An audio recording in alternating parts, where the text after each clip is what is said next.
दोस्तों 25 जनवरी 2025 के दिन एक बड़ी खूबसूरत विधवा महिला जिसका नाम वर्षा होता है वह कुंभ के मेले में जाने के लिए तैयार हो जाती है।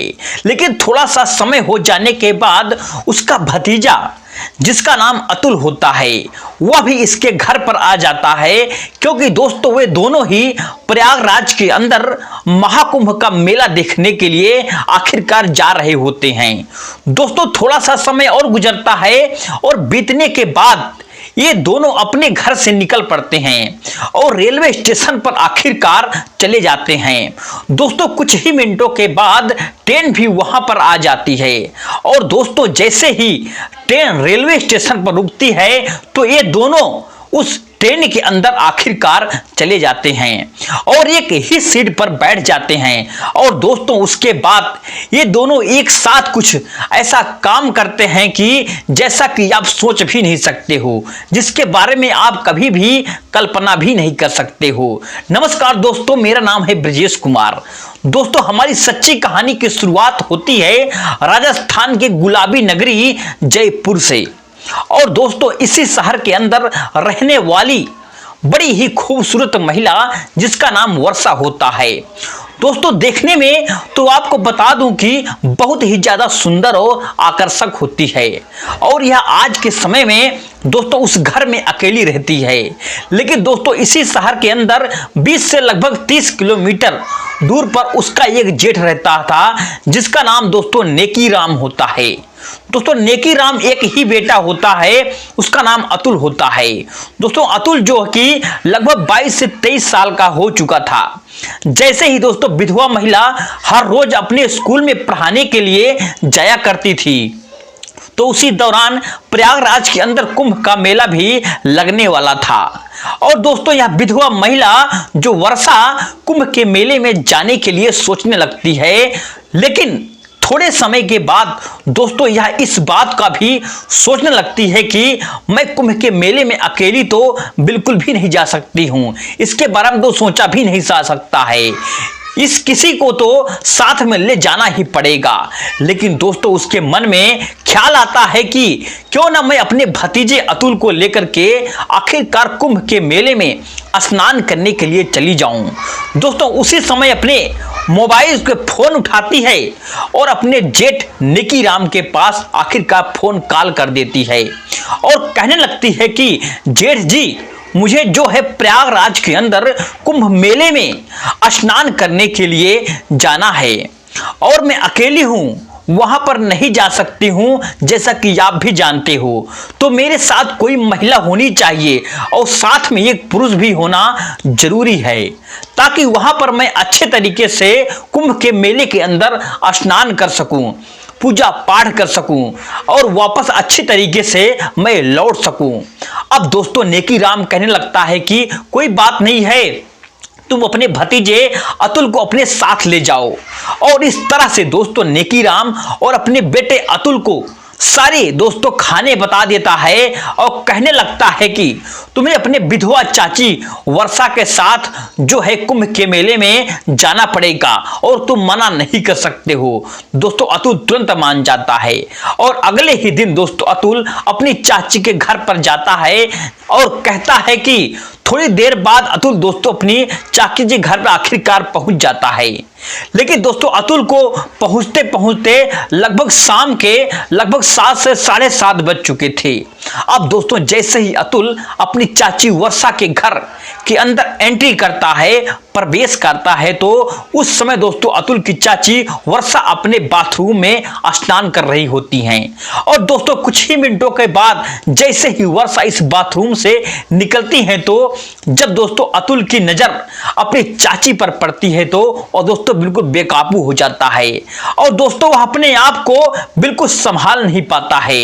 जब दोस्तों कहता है कि ना कि यार जब पहली बार जब काफी दिनों को बाद अपनी विधवा चाची को जब अतुल ने दोस्तों देखा तो उसकी आंखें बिल्कुल फटी से फटी रह गई और अपनी चाची दोस्तों वर्षा को देखता ही रह जाता है। और दोस्तों इस तरह से जो अतुल है अपनी चाची वर्षा की तरह मुस्कुराने लगता है और कहता है कि अभी अतुल कहने लगता है कि चाची मैंने जो ट्रेन की 2 टिकट जो रिजर्व कर रखी थी, जो पहले भी आपको मैंने बता रखा था, और हमें यहां से जल्दी होम के लिए, मेले के लिए निकलना पड़ेगा। अब दोस्तों इसकी चाची जो वर्षा होती है वह तैयार होती है, और दोस्तों ये पतली सी साड़ी, बिल्कुल बारीक सी सफेद साड़ी पहन लेती है, और दोस्तों सफेद साड़ी में उसका जो है कहने लगती है कि मतलब कि दिखावा है, दोस्तों खूबसूरती है, और वह ऐसे ही दोस्तों दिखाई दे रही थी। अतुल की नजर दोस्तों जैसे ही उसके बदन पर या उसके सुंदरता पर पड़ती है तो उसको और भी दोस्तों अच्छा लगने आखिरकार लगता है, और देखते देखते दोस्तों दोनों रात के लगभग ठीक ठाक लगभग 9 बजे के आसपास अपने घर से वह निकल पड़ते हैं, और दोस्तों थोड़ी देर के बाद वह रेलवे स्टेशन पर पहुंच जाते हैं। जैसे ही रेलवे स्टेशन पर वह दोनों दोस्तों पहुंच जाते हैं तो कुछ ही मिनटों के बाद आखिरकार वहां पर ट्रेन भी वहां पर आ जाती है। ये दोनों ही दोस्तों अपना थोड़ा सा सामान लेकर के उस ट्रेन के अंदर प्रवेश कर जाते हैं, एंट्री कर जाते हैं, और दोस्तों फिर एक ही सीट पर वह दोनों बैठ भी जाते हैं। देखते देखते दोस्तों ट्रेन पर दौड़ना शुरू कर देती है, और जैसे दोस्तों लगभग 20 से 30 मिनट का समय गुजरता है तो इसकी चाची दोस्तों वर्षा अतुल को कहने लगती है कि अतुल आज की जो रात है ठंड बहुत ज्यादा है।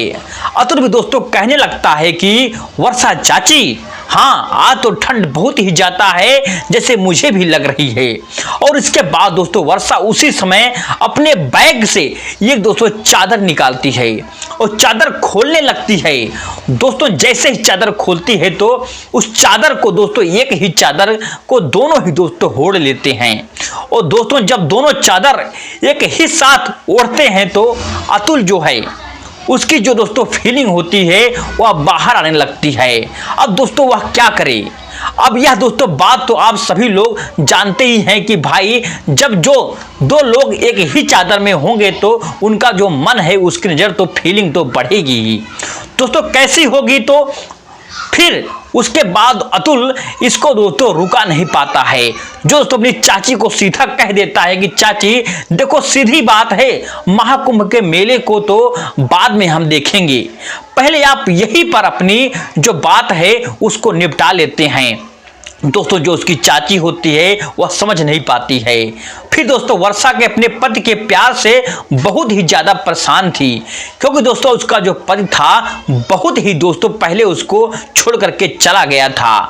तो वर्षा दोस्तों कहने लगती है कि हाँ तुम सही कह रहे हो, मैं बिल्कुल साफ साफ समझ गई, मुझे भी अतुल दोस्तों बहुत दिन हो गए हैं उस समय जगह पर जाए, कोई अगर तुम ऐतराज नहीं हो तो मेरे लिए कोई भी बुरी बात बिल्कुल भी नहीं है, मैं तुम्हें तुम्हारा विरोध बिल्कुल भी नहीं करूंगी। अब फिर दोस्तों मैं आपको बता दूं कि जो तुम्हारे मन में है वह कर सकते हो। और उसके बाद दोस्तों अतुल जो भी वह करना चाहता था वो अपना दोस्तों काम शुरू कर देता है, और कुछ ही मिनटों के बाद दोस्तों वह दोनों ही इतने ज्यादा एक हो जाते हैं कि मैं आपको दोस्तों सभी को बता भी नहीं सकता हूं। अब दोस्तों एक होने के बाद उन लोगों ने क्या किया होगा यह आप लोग तो अच्छी तरीके से जानते हो, बिल्कुल समझदार हो। अब इसलिए मुझे समझाने की कोई जरूरत भी नहीं है, जरूरत नहीं पड़ेगी, आप तो खुद समझदार हो। ठीक है तो दोस्तों इस तरीके दोस्तों अतुल और अतुल की जो चाची होती है और दोनों दोस्तों एक हो जाते हैं, और उम्मीद करता हूं कि दोस्तों आप सबको समझ में आ ही गया होगा।